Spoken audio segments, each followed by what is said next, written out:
My name is Emily Lloyd, and I'm a proud non-binary Wiradjuri artist. I've been studying at the Hunter Street Art School since 2020 when I enrolled into the Diploma of Visual Arts. I have loved art ever since I was little. The title for our group end-of-year exhibition is Instant Eternity, Just Add Water. Sandy, Anne and myself will be showcasing our works throughout the last few years at What Space Gallery in Newcastle. The title of our exhibition comes from the ideas that we have created works about the past and future, but now all of us were coincidentally wanting to make art about the present moment in our last semester. Before I went to Hunter Street TAFE, I was a painter. As a First Nations person, I painted lots of contemporary traditional paintings. Symbolism has always been heavily embedded in my work, though once I attended the diploma in 2020, a whole new creative outlet was open to me. I've always loved drawing, though I never considered it to be my quote-unquote title as an artist. I always said I was just a painter. I fell in love with printmaking and now consider myself to be primarily a storyteller.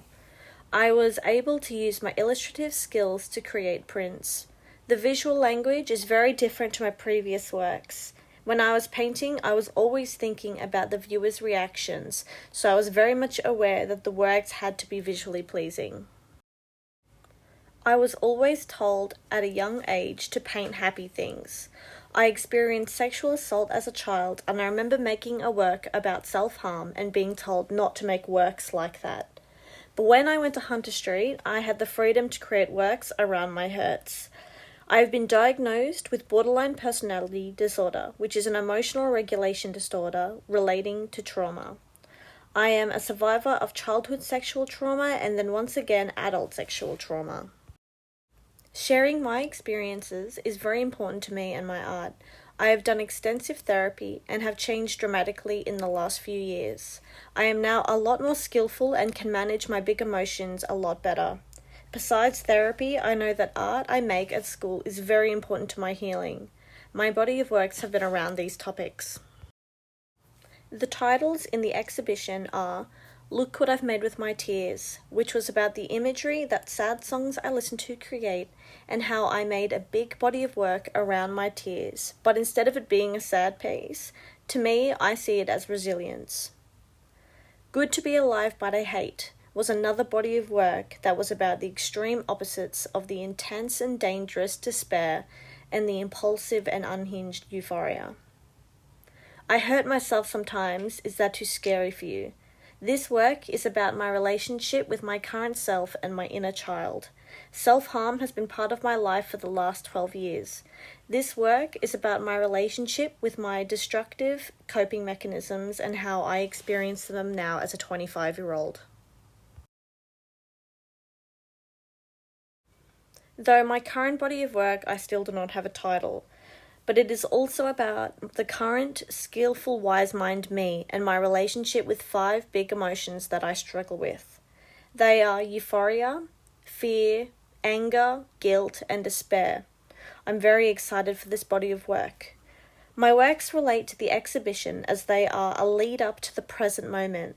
The first few talk about my past, and as they continue on, they all finish with the present me, the instant eternity.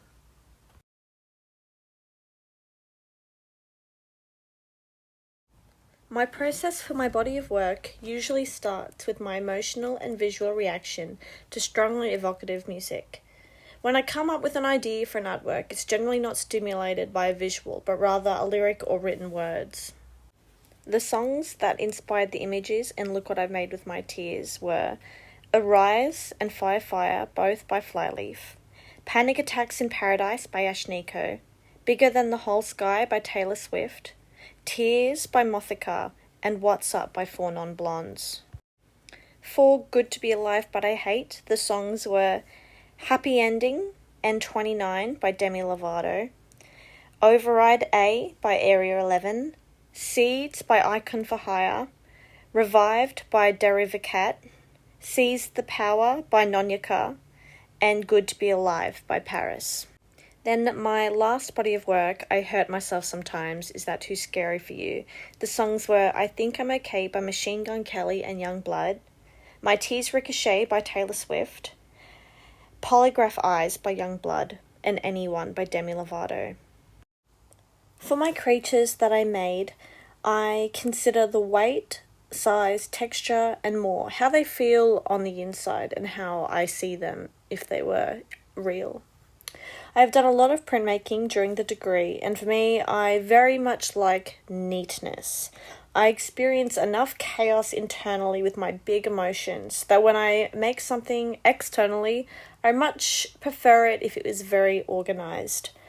I am not very good at the whole abstract thing, but I am all about that symbolism.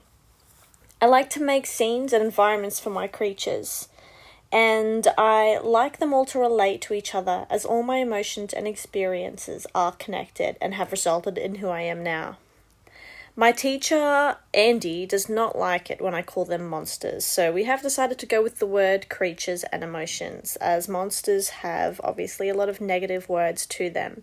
But these are my little guys. Here I'm using the large Posca white pen to do the outline on my anger creature. Andy, my teacher, has already cut out the wood for me on the crazy scary tools in sculpture, which I do not feel comfortable in, so I'm very grateful for him to cut these out. I use Fabriano, Rosapina paper, and lino. Once I've done the prints, I often use gouache or Posca pens to add little touches of colour. I very much like the black and white type of printmaking and the starkness of the end result. I've also been playing around with animation on Procreate and Flipperclip, which I have really enjoyed. The last body of work, which you can see now, I've been using large pieces of MDF wood, which has been very different for me. I wanted to have a very large scale for this body of work, but I knew that doing this with traditional lino and then a printing was just not possible for what I wanted.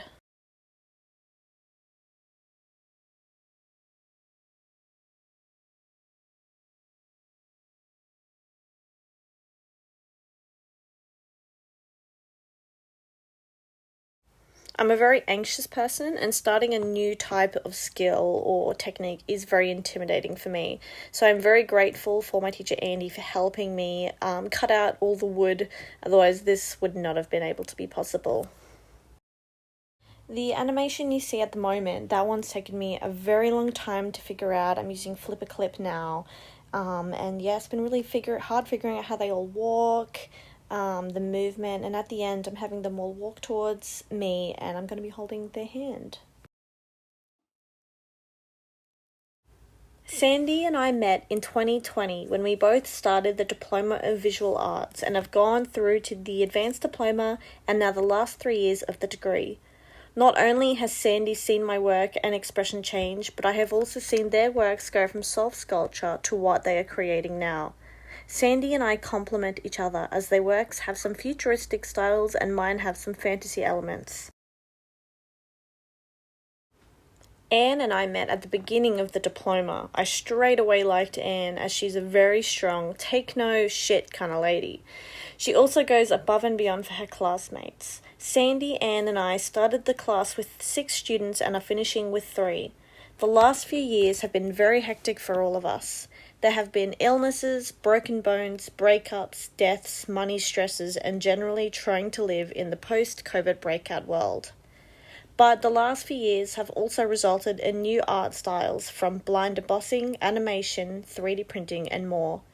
We have moved houses, started healing inner wounds, met new friends, sold works, won awards, and most importantly, created some amazing pieces of art that I know without a doubt will impress the viewer on opening night. My works will always mean more to me, and only I truly ever understand the depth and meaning to them, as they are visually representing my internal mind and feelings. I very much need to share my stories, and I'll always be vocal with what I create and explain what they are. But unless you feel what I feel, you don't 100% get this body of work. I know my works can be very powerful, and I know other people with borderline personality disorder mental health, and trauma are drawn to my works as they vividly talk about hard topics that are often hidden and not discussed outside of the art world. I believe many people who have experienced similar things to me will, to a degree, relate to my work and understand the language. And yet I know some topics, particularly the ones around self-harm, can be confusing and uncomfortable for many people who have not experienced or understand why people do that as a coping mechanism. It is destructive, but it is still a coping mechanism. But you would be surprised by how many people will understand to the reality and those behaviors and reactions. Sandy, Anne, and I have created an amazing collection of works, and I know without a doubt the viewers at What Space Gallery are not going to be prepared for the absolute epicness of our show, Instant Eternity.